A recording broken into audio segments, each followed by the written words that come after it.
At the same time, they were kayaking in a very, very difficult time. I mean, this is late April in the Hudson River. The water is freezing. Entering tonight's game, Guilderland's playoff path was crystal clear. Win, and they're in. Training will take about an hour, and students and faculty will learn to use items like an Israeli bandage and a tourniquet. 5 buildings were damaged by this fire, and due to its conditions, all 5 will have to be demolished. Take a look at this. This is where all the snow is being moved to, just outside the city in Glenmont. And as they were seeking shelter, that's when they saw this large branch snap off. Tonight's awards and scholarships cover a lot of territory. Many of the awards, which you'll hear about, have special meaning and personal stories attached to them. At Mahonison High School, it's Academic Awards Night. Several scholarships and awards are being given out this evening.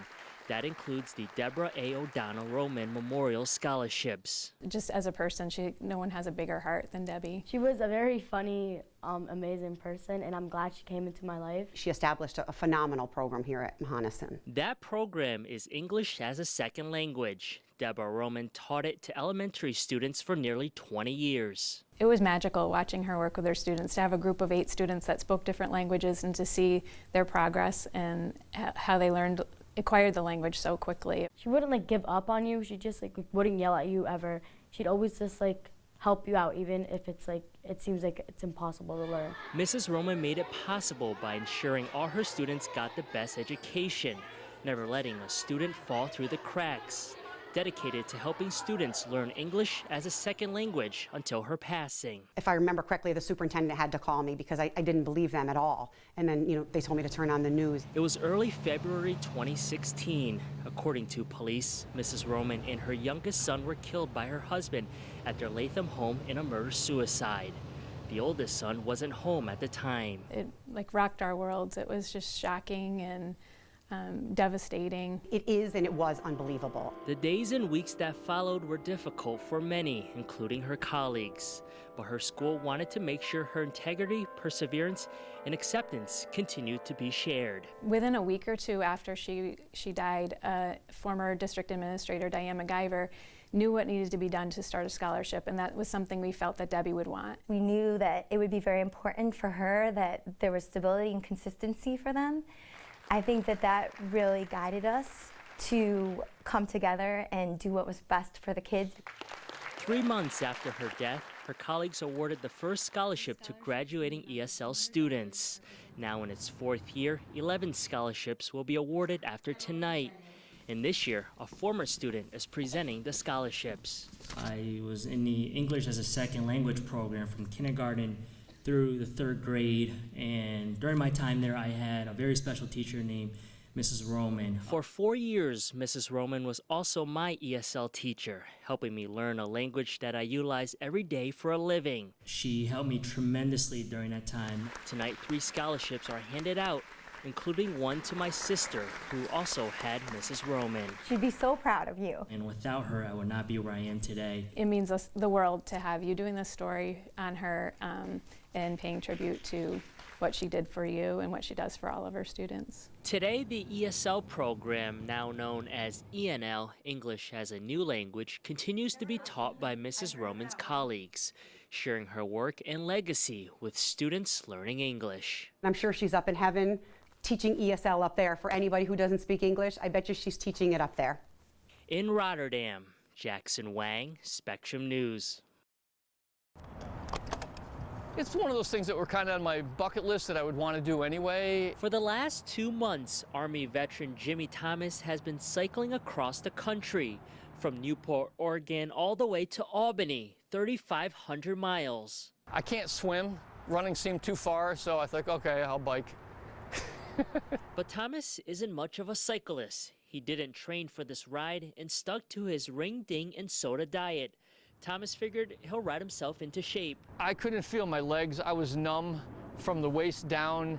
It was over 100 degrees at that time. But that heat and pain didn't stop him. Thomas was determined to finish the journey, to bring awareness and raise money for Wolves for Warriors. Come on. It's a nonprofit that rescues dogs and pairs them with veterans. To do this is just not that difficult to other things that could happen from being a veteran. Thomas knows firsthand the benefits of this program. 2.5 years ago, he was paired with his service dog, Boots. If that money they're going to give provides a life-changing situation like getting a service dog, I don't see how you could quit on that. Along the way, Thomas says he got help from strangers throughout Route 20. From repairing his bike to providing meals, it all culminated to Friday, crossing the finish line at the Albany Stratton VA Medical Center. Every person without exception across the USA, they were all extremely supportive and kind to him, which it really restores your faith in humanity.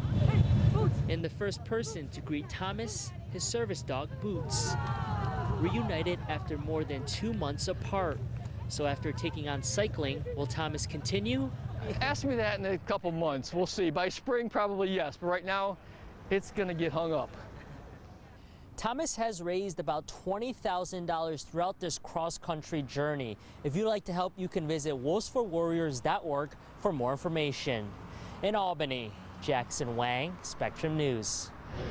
This is where you get your best games at. Sincere Barmore is undefeated so far, and he's trying to keep it that way, eyeing Sylvester Canty's king. He's beating me. He's definitely beating me. It's not looking good so far, but with every move, Barmore is learning something new, skills that he's able to apply to his life. It's not just about the pieces. You use this type of strategy in your everyday life to be able to think things through before you make decisions. Every Tuesday in downtown Schenectady, he's one of many taking part in the summertime tradition, Chess in the City. Zach Calderon is another regular. Within the first 3 moves, there's over 4.5 billion possible different positions you can have. The event is organized by the City Mission and Proctors. It started in 2008 as a way to bring people to the area. We wanted to create the idea that there is great stuff happening on city sidewalks and also to celebrate the diversity of downtown. Michael Sacosio is the executive director of the City Mission. He says Chess in the City brings people of all ages and backgrounds to these tables. Everybody can play. There's no barriers to playing once you learn how to play, and we think we can make it better and better in the days to come. He should have probably taken my bishop. That would have doubled my pawns. He didn't do that, so that kind of gave me a break. Paul Wilson teaches chess. This is his first year coming to this event. It helps keep you sharp. It teaches you critical thinking skills. It helps you concentrate. In the end, Sincere came up short. Yeah, I lost. So my undefeated record is gone.